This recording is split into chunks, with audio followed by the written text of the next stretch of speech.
안녕하십니까. 삼성서울병원 흉부외과 윤정입니다. 강경화가 동반된 식도암 환자에서 식도암 수술 후에 페리오퍼레이티브 아웃컴과 롱텀 서바이벌에 대한 연구 결과를 발표하도록 하겠습니다.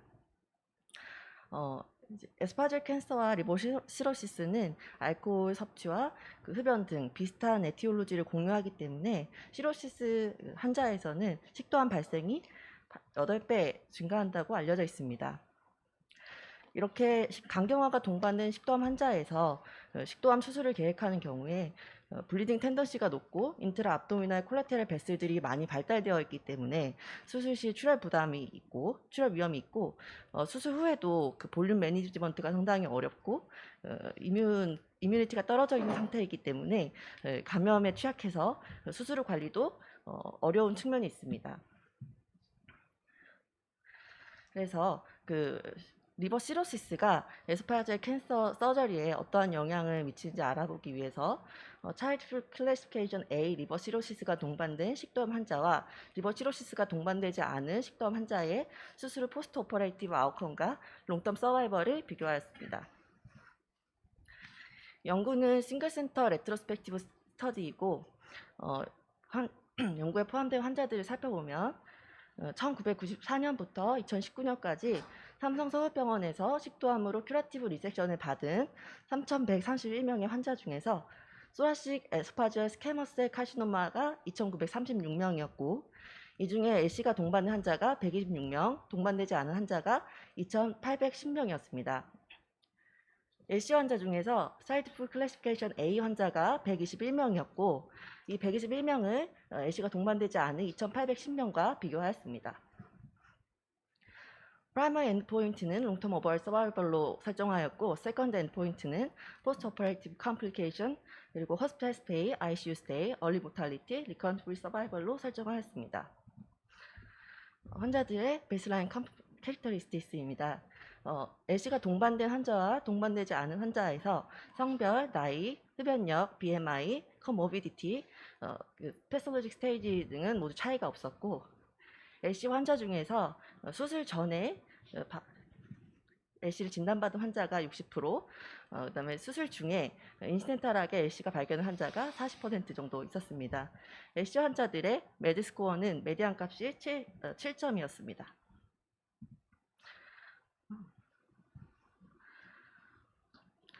수술 방법과 컨듀잇의 종류, 그리고 림프노드 다이섹션의 범위, 소라시탁트 라이게이션의 여부 등에는 양군 간에 차이가 없었습니다. 수술 시간은 양군에 동일하였으며 출혈량과 하베스티드 림프노드의 개수 역시 양군에서 차이가 없었고 호스피탈 스테이, ICU 스테이, 30데이 모빌리티, 90데이 모탈리티는 LC군에서 유의하게 높았습니다. 수술 후 합병증을 살펴보면 LC 환자들에서 아사이티스, 헤파틱 페일리어, 카일 리키지, 블리딩, AKI, 플루랄 이퓨전 등 유의하게 더 많았고 재수술의 경우에도 아나스토모시스 사이트 리키지, 블리딩, 파일 리키지로 인한 재수술이 LC 환자들에서 유의하게 더 많았습니다.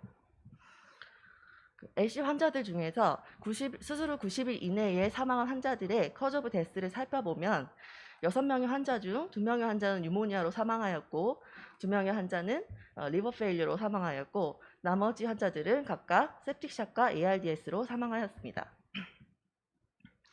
롱텀 오버롤 서바이벌을 비교해 보았을 때 LC가 동반된 환자들이 그렇지 않은 환자들에 비해서 롱텀 오버롤 서바이벌이 더 낮았으며 더 좋지 않았으며 이는 에이지, 섹스, 그다음에 BMI, 스모킹, 패솔로직 스테이지들을 보정하였을 때도 LC가 유의하게 모탈리티 영향을 미치는 팩터로 확인되었습니다. 그래서 원이어 모탈리티를 1.9배 증가시키고 롱텀 모탈리티가 0.6배 증가되는 것을 확인하였습니다.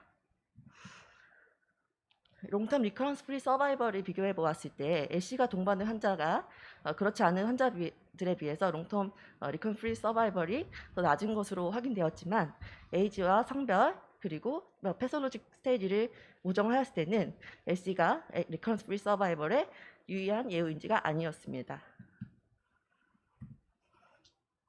그래서 식도암의 재발의 영향을 배제하고 롱텀 서바이벌을 살펴보기 위해서 식도암이 재발한 환자들과 재발하지 않은 환자군으로 나눠서 두 그룹으로 나눠서 서브그룹 아날라이시스를 시도하였을 때 식도암이 재발하였던 환자에서는 LC가 있는 환자와 없는 환자에서 서바이벌 차이가 없었고, 식도암이 재발하지 않은 환자에서는 LC가 있는 환자들이 더 유의하게 서바이벌이 좋지 않았습니다.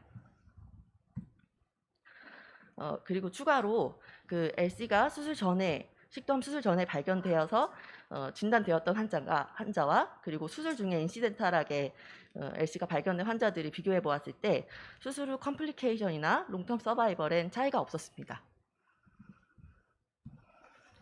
결과를 요약하자면 그 LC의 특성인 코아귤로패시, 포탈 하이퍼텐전, 로우 이뮤니티, 인트라바스큘라 볼륨 디플리션 등으로 인해서 블리딩, 카일 리키지, 인펙션, AKI, 아사이티스, 이스케믹 인저리 등의 합병증들이 더 많이 발생하고, 그로 인해서 허스피탈 스테이, ICU 스테이 증가하고 얼리 모탈리티가 증가하고 롱텀 서바이벌은 감소하는 것을 확인하였습니다.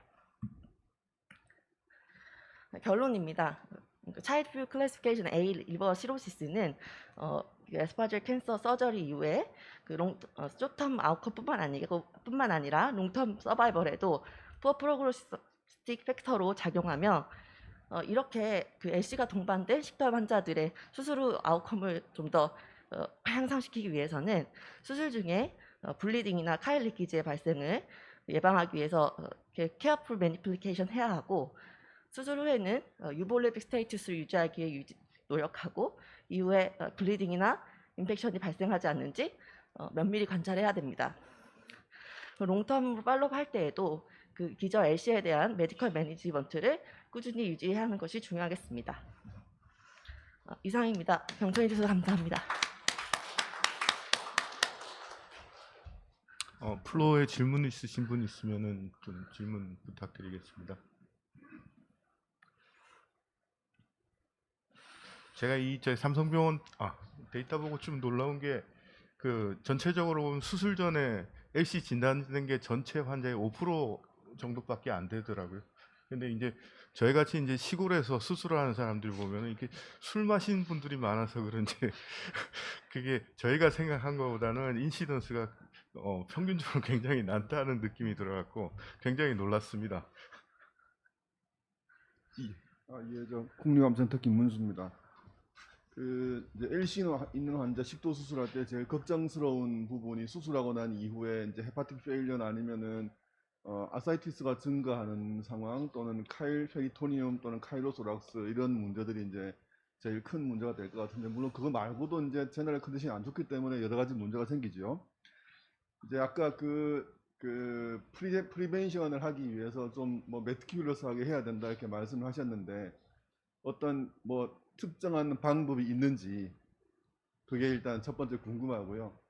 그 다음에는 주로 이제 문제가 되는 게 아사이티스가 문제가 되는데, 뭐 업도미널 림프노 다이섹션을 하고 난 이후에 더 많이 문제가 생길 거라고 예상이 되거든요. 근데 림프노 다이섹션한 개수는 양분의 차이가 없었는데, 그러면 LC가 있든 없든 뱃속에 있는 노드 다이섹션 할 때는 똑같은 스트래티지를 가지고 노드 다이섹션 하시는지, 일단은 그런 것들이 좀 이제 궁금하고요. 그 다음은 만약에 예를 들어서 스테이지 1A의 에스파젤 캔서 환자가 있고 리버 시로시스가 있다. 그런 환자에 대해서 과연 수술을 레커멘데이션을 하실 건지, 그 한 3가지 정도가 궁금한 게 있습니다. 일단 그 림프노드 다이섹션의 그 원칙은 동일하게 유지를 하시되 림프노드 다이섹션 할 때 카일 리키지가 생기지 않도록 굉장히 조심하면서 하고, 그리고 시스터나 카일리 주변에 이제 림프 노드를 뗀 다음에 이제 그 주변에 구조물들로 이렇게 수처를 해서 봉합을 해주거나 아니면 타코콘 같은 것들로 이렇게 막아주거나 해서 약간의 이제 카일 리키지를 예방하기 위한 보강을 좀 해주는 편이고요. 다음 질문이 클리니컬 스테이지 다음 질문이 클리니컬 스테이지 A에서 LC가 있을 때 수술을 권할지 말씀하시는 부분이시죠. 그래서 이제 뭐 정확한 결과는 이제 수술과 수술이 아닌 치료법에 LC가 가진 환자에서 뭐 식도암을 수술한 것과 수술이 아닌 다른 치료법을 했을 때 그 서바이벌 비교해봐야지 알겠지만 저희가 이렇게 이제 LC 환자들에서 수술한 수술 후 아웃컴을 봤을 때 그 기존 식도암이 없이 LC의 내추럴 코스로 사망하시는 환자들과 이 수술 후에 재발하지 않은 LC 환자들의 사망률이 거의 동일했습니다. 그래서 이 수술의 베네핏은 분명히 있다고 생각이 들고요. 그래서 그 스테이지 뭐 1A 같은 경우는 아니지만 1B 같은 경우는 수술을 제너럴 컨디션이 다른 제너럴 컨디션이 괜찮으시다면 고려해 볼 수 있을 것이라고 생각합니다. 네. 네. 인제대학교 흉배과 임성입니다.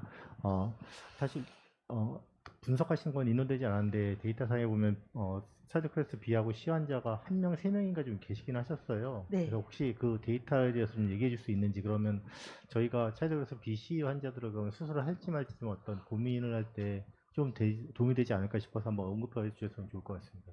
예. 감사합니다. 그 BC 환자들이 총 5명밖에 되지 않아가지고 합쳐서 5명밖에 되지 않아가지고 저희가 이번 연구에서는 뺐었는데 그런 교수님 말씀하신 그 결과들을 확인하기 위해서 다시 한번 확인을 해보겠습니다.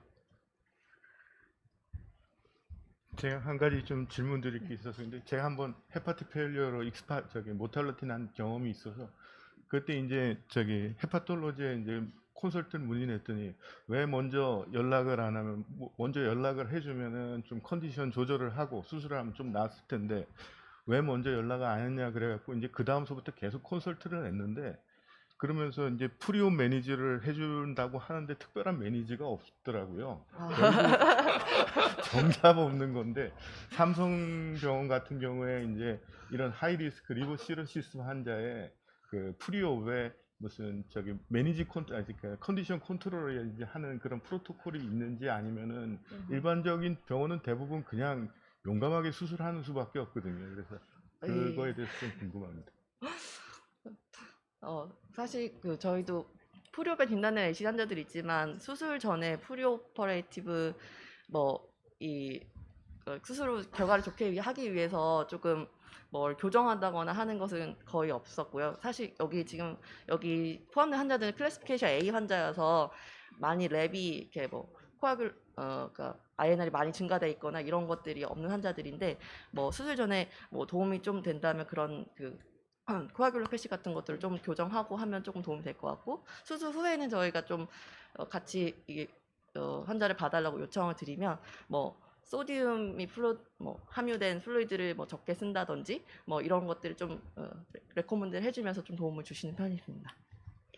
감사합니다. 그럼 더 플로어에 질문하실 거 없으십니까? 예, 감사합니다.